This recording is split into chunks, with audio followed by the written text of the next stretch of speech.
The story you are about to hear is true. Only the names have been changed to protect the innocent. You're a detective sergeant. You're assigned to Juvenile Bureau. A potential killer roams the halls of one of the high schools in your city. Girl students have been brutally slashed by the criminal. Your job, stop him. Dragnet, the documented drama of an actual crime. For the next 30 minutes, in cooperation with the Los Angeles Police Department, you will travel step by step on the side of the law through an actual case from official police files. From beginning to end, from crime to punishment, Dragnet is the story of your police force in action. It was Thursday, November 4th. It was windy in Los Angeles. We were working the day watch out of Georgia Street Juvenile Bureau. My partner's Ben Romero. The boss is Captain Bowling, Commander Juvenile Division. My name's Friday. It was 2:45 p.m. when we got to Charter High School. Main entrance. Which way, Joe? I don't know. We can ask this boy. Hey, son, Yeah? where's the principal's office? Straight down the hall. Last door on the left. Thank you. What's all the noise about? Football rally. We're playing Piedmont today. Probably lose. Can't beat confidence like that. Kids are sure funny nowadays. Yeah. Check that sign. Mm-hmm. Junior prom. $1.25 per couple. Makes you feel old, doesn't it? I never did go to those high school dances. How come? Yes, sir? Like to see Mr. Chase? Could I have your names, please? Romero and Friday. Oh, yes, he's expecting you. You can go right in. That's all. Thank you, miss.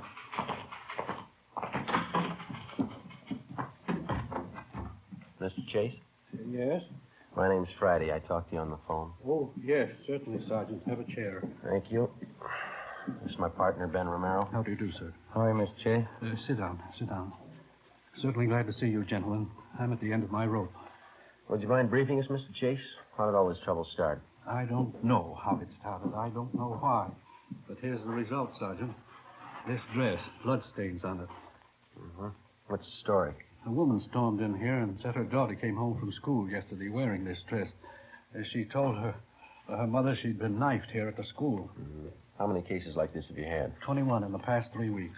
Why didn't you notify us? Believe me, Sergeant, I didn't know which way to turn.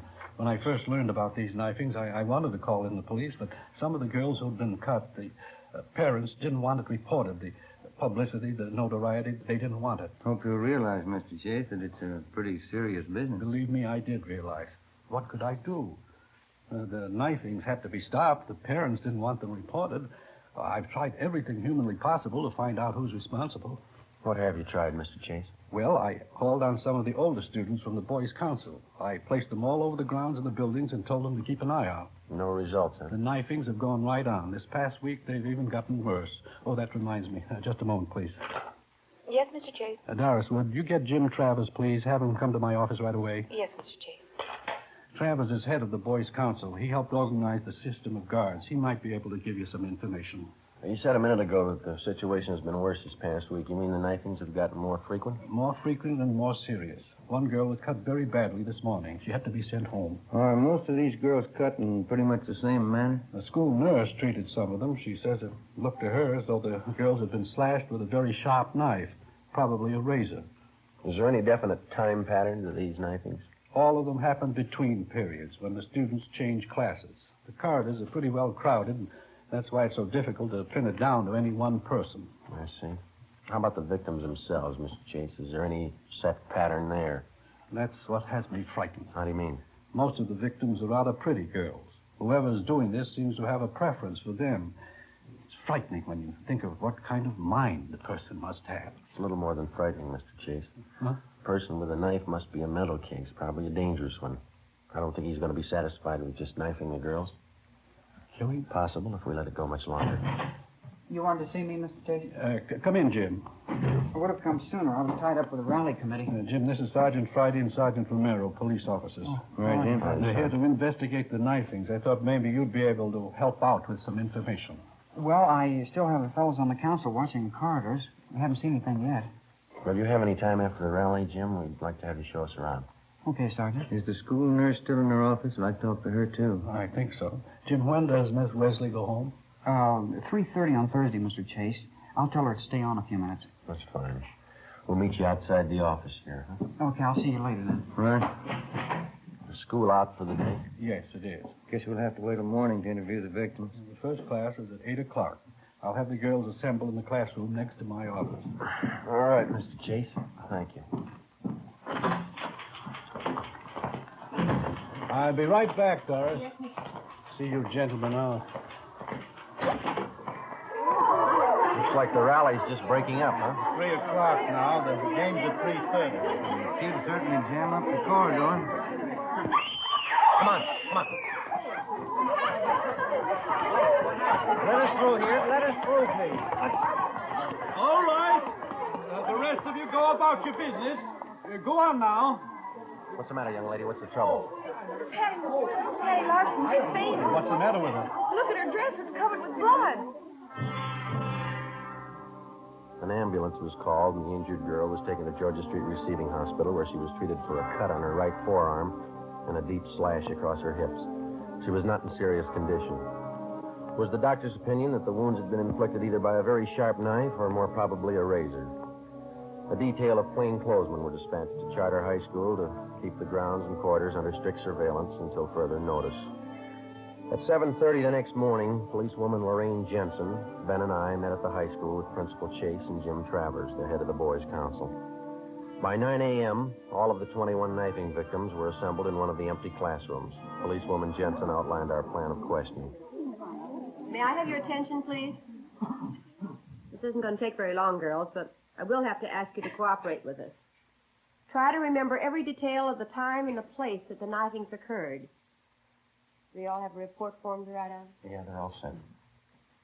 We'd like to have you write 3 things. First, exactly where you were when you were injured. After that, write the date and the time. Make that just as close as you can remember. I don't remember. Do you not know what to write? At the bottom of the page, write the name of the person you suspect might have cut you. Your answer will be kept confidential. Please don't compare notes with the girl next to you. We want your version, not your neighbor's. Sergeant, Yeah, Travis? 5-minute warning bell. Yeah, okay. All right. Yeah, Joe. There's a recess coming up. We want to check the quarters. Can you make out alone for a little while? Sure, you two go ahead. You can check the slips when you get back. Right. Let's go, Ben. Yeah.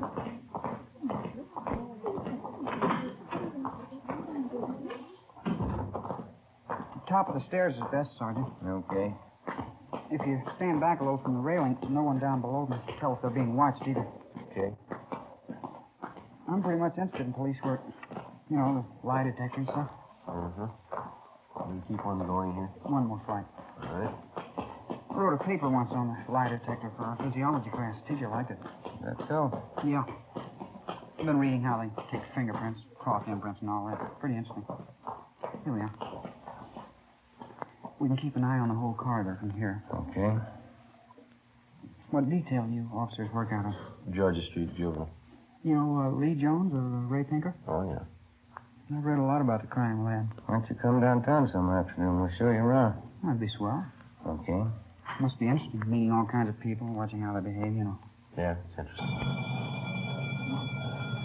During a recess, while the students moved from classroom to classroom, we kept the main quarter under close surveillance. The other men from Juvenile Bureau covered the rest of the quarters. We kept an eye on the main quarter during the third recess between periods at 11 a.m. Again, no results. At 11:30, Travers went to check with the members of the boys' council to set up the noontime watch. Ben and I went back to the classroom on the main floor to check with policewoman Jensen. We helped her tally the results of the questioning of the girl victims that morning. Let's see, 17, 18, 19. Well, that takes care of the lot. Let's see. There it is. Now what's it mean? Well, 12 say they were knifed on the main corridor, 3 knifed outside the building, 4 on the stairway, 2 in a classroom. The times they list. Doesn't look like there's any pattern there. How about the suspects that they wrote down? That's even got me beat. We've got more of them than we have victims. Here. There's 4 pages of names. Some of the girls wrote down as many as 5 suspects. That's going to help a lot. How many altogether? Let's see. 34. Oh, hi, Mr. J. Did you find out anything? Well, it didn't turn out too well. Nothing definite. Terrible morning. Parents calling up, newspapers. I don't know. certainly out of my hands. Are there any assemblies scheduled for this afternoon? Yes, after the 5th period. Why? Well, I think maybe you better cancel it. Seems like every time the kids are crowded together, we just ask for trouble. All right, I'll have it canceled. Fine. Something else, Mr. Chase. Yes? The girls that we had in this room this morning, the victims, we'd like to have every one of them brought back here after the next class, can we? All right, Sergeant. I'll have excuse slips sent to each one. Thank you, sir. Gives you the chills. Those kids getting cut up in broad daylight. Whoever it is, the guy's got a stomach for it. How do you know it's a guy? It's as good a guess as any. How about the school employees, the janitors, and the rest of them? Checked them all out this morning. When we get the girls back here, we'll go through the same routine. One thing we missed the last time we talked to them. Yeah? We asked them to pick suspects. We might have more luck if we have a bigger choice. Well, how do you mean? Well, instead of asking them to pick out somebody, we'll tell them to list the names of every person who was around them or near them when they were cut. It might work if we can spot a couple of repeats on the list. Sergeant, they want you downstairs. Hurry. Come on, Ben. What's the matter? It's terrible, terrible. I found her. You found who? Betty Price. Where? Downstairs, unconscious. I'm afraid. What do you mean you're afraid? I'm not sure she's alive. We located the unconscious girl in a corner of the basement near the rear entrance to the girls' locker room. She'd been cut severely about the face and arms. At Georgia Street Receiving Hospital, she was given an immediate blood transfusion. In addition to her wounds, she was also treated for shock. We questioned the victim. She stated that she did not see the person who attacked her. Later that afternoon, she was removed to her own home upon the advice of her family physician. 1:35 p.m. Ben and I got back to the high school and checked in with policewoman Lorraine Jensen.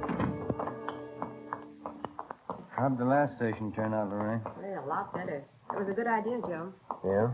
How'd we come out? Pretty good. There's the list they made out. 21 of them. Uh-huh. Each girl listed an average of 8 persons around her at the time she was knifed. Yeah? There's one name that occurs on 19 of these 21 lists. Here, Joe. Jim Travers. Friday, November 5th, 1:45 p.m. Ben and I started checking on Jim Travers.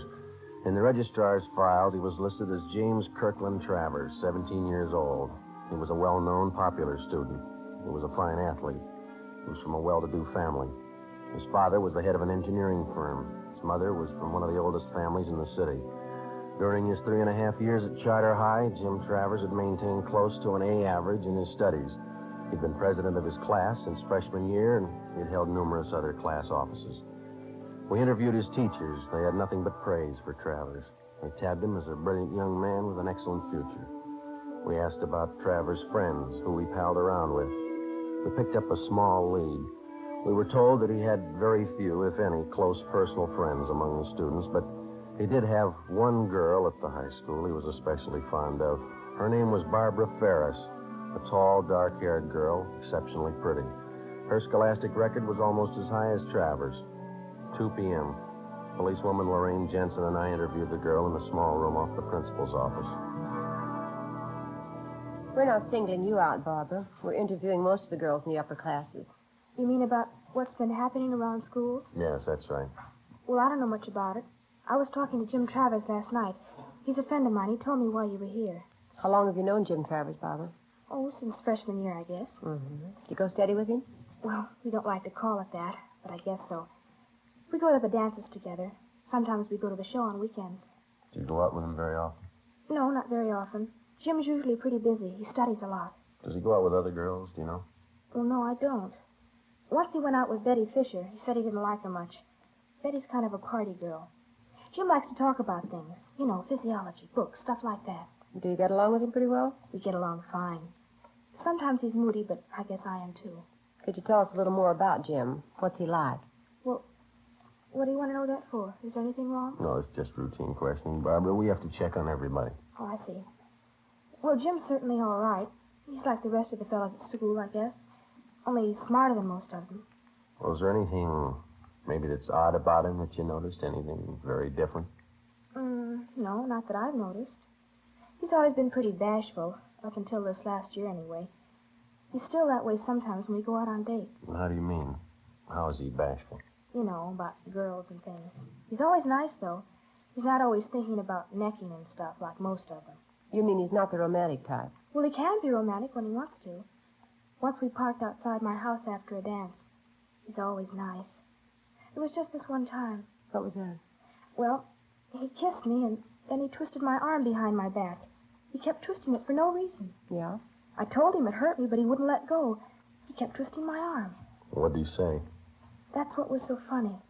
He said, I like you better than any girl I know. Yeah? Then he said, that's why I'm hurting you. After talking with Barbara Ferris, we had a pretty good idea that Jim Travers was the suspect we wanted. But because of his fine background and his record, we realized that we'd have to prove beyond any question of a doubt that he was the guilty person. We had only one thing to go on besides the information Barbara Ferris had given us. During the morning recesses, when Travers was with Ben and I was watching the corridors, not one knifing took place. When we had left Travers and gone downstairs to check with policewoman Jensen, a girl had been found slugged and cut at the rear of the girls' locker room. 2:30 p.m., Ben and I met with the suspect. How's it going, Sergeant? Any luck? Not much, Jim. What's that, another rally? No, band practice. Junior prom's tonight, isn't it? Yeah. You talked to the girl who was knifed downstairs, huh? Find out anything? No, not much. You want to stick with us this afternoon? I think you might be able to help us out. Sure. I've got the fellows on the council standing by if you want them. Fine. Let's go outside, huh? Got something to tell you. Sure, okay. We can go out this way.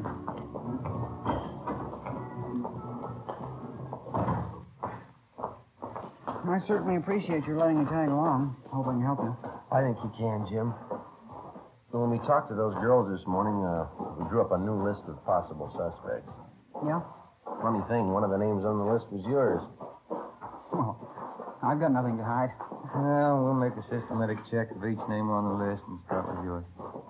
Well, will we have to go on the lie detector? I'd like to try that. I never saw one. Only pictures of them. No, you won't have to go through that. It'll just be a couple of questions, and then we're going to check your locker. Okay, I'd be glad to show you. Does this take us to the locker room? Yeah, we can cut through here. Say, when we were questioning those girls this morning, some of them said that they saw you in different parts of the building when the knifings took place. What do you mean? Well, your location didn't exactly jibe with your classroom schedule. In other words, your class was on the 3rd floor, but you were seen down in the main corridor. Now, how do you account for that? Well, you see, I usually take walks between periods. Sitting in classrooms makes me nervous sometimes, you know. Uh-huh. Here, I'll get the door. All right. Any other questions I can answer, Sergeant? No, that's all. How'd you happen to get interested in police work, Jim? You said your father was an engineer, didn't you? Yeah, that's right. I don't know how I got into it. I just took to it, I guess. I always like to watch people's reactions and their behavior. Fascinating. The locker room's down this way. Okay. What are you planning on doing when you graduate? College? Yeah, I guess so.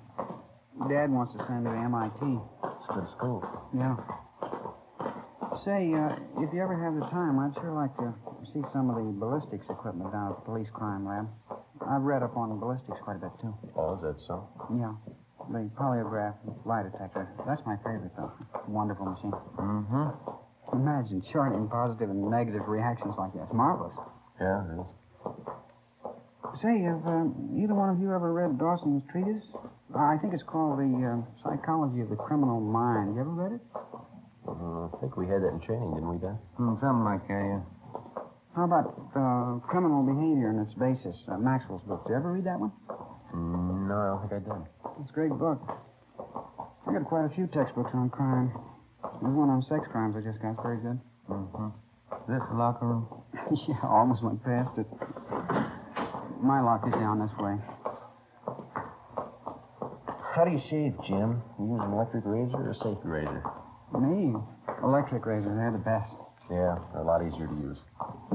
Here it is. I'll open it for you. All right. Ben, you got those envelopes? Oh, yeah. Yeah, there. Okay, would you step aside there, Jim? Yeah, sure. All right, we'll get some dust scrapings from the shelf there. All right, there you are, Ben. You want to mark it? Yeah. Jim Travers, dust scrapings from locker. All right. Let's see here. Here's some more scrapings from the bottom of the locker this time, huh? Okay, I'll see these envelopes. Oh, here's a nail file. Okay, Jim. Now, will you hold out your right hand? Oh, yeah, okay. Hold an envelope under his hand, will you, Ben? Catch the nail scrapings. Yeah. Yep, here we are. Say, what's all this for, Sergeant? Oh, it's just routine with everybody, Jim. Just gonna take some sample specimens to run through the spectrograph. Spectrograph? Mm-hmm. Now, let me scrape that middle fingernail a little. Oh, okay. That's it. Now the index finger. What about the spectrograph? We use it all the time. Well, it won't work in a case like this, will it? All right, that's all for the right hand, Ben. Don't forget to mark the envelope. Yeah. And some Jim, Travers, scrapings from finger nails of right hand. There we go. All right, now the left hand, Jim. Yeah. No, we don't know if this is going to work or not. It's worth a try. We'll know this afternoon. This afternoon? Yeah. We'll have to run you through on the machine. Hold the envelope a little closer, Ben. Yeah. Well, how's it going to help you? It might tell us what you had for breakfast a week ago. It might tell us what kind of clothes you wore 3 days ago. The kind of objects you came in contact with. Oh. Well, what kind of principle does it operate on? Oh, I don't know. We can ask Lee Jones. Here, let me get the scrapings from your thumb. All right, there it is. Now seal it and mark it, Ben. You want to call the office and tell them we're on our way in? Yeah, I'll be in that room right next to the principal's office. Okay. You can close your locker, Jim. That's all. Yeah, all right. We'll check the things in your pockets when we get to the crime lab. Let's go. That spectrograph must be a marvelous machine. Well, it's worked for us a lot of times. If we've got evidence on the suspect, it either convicts him or it clears him. You'll probably get a kick out of it. I'd like to see it. You say it tells you everything a person's come in contact with, huh? Yeah, that's right. Could it tell you how I shave? Well, how do you mean? I mean, with an electric razor or safety razor. Yeah, sure. That's one of the primary things. I don't know exactly how it works, but it does the job. We'll get Lee Jones to explain it to us. Out this door. We can cut across the courtyard. Oh, these are sure nice grounds. Will they keep me long downtown, Sergeant? What do you think, Jim? You know, the strange part about these knifings out here. What's that? Whoever's responsible probably doesn't even realize what he's doing. Yeah. Mentally, he's sick. He's very sick. Best thing for him would be a doctor. Mm-hmm. Just like any other sickness, it's not going to get better by itself. Yeah. The only trouble is he's just getting his appetite up with these knifings. Now, if he goes much longer... How about that spectrograph, Sergeant? Say, for instance, well, if I happen to hold a knife in my hand or maybe a razor. Oh, yeah, that'll show on the machine. We go in here? Yeah.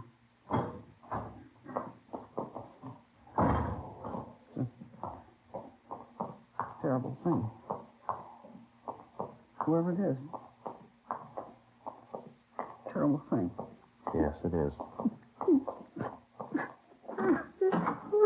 In here, Jim.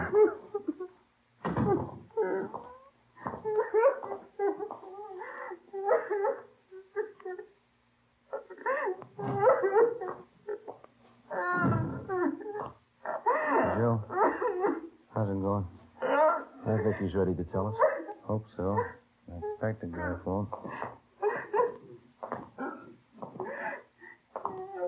All right, son, you want to tell us about it now? I couldn't help myself. I had to do it. I had to. I couldn't sleep. I couldn't study unless I did it. I couldn't help myself. You're responsible for all the knifings, are you?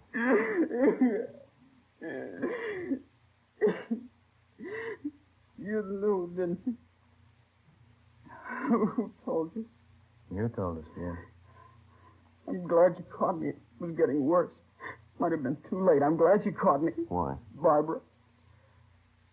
After the prom tonight, Yeah. I was going to kill her. The story you have just heard was true.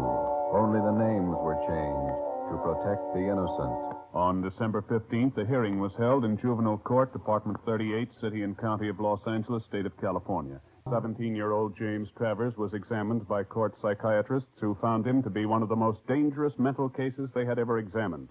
The boy's parents, who cooperated to the fullest with the police officers and with the court, made only one request, that the boy be committed to a private sanitarium. James Travers is now under confinement at that sanitarium for an indefinite period of time. You have just heard Dragnet, a series of authentic cases from official files. Technical advice for Dragnet comes from the Office of Chief of Police W.A. Wharton, Los Angeles. Screen Directors Playhouse presents a Damon Runyon story tomorrow on NBC.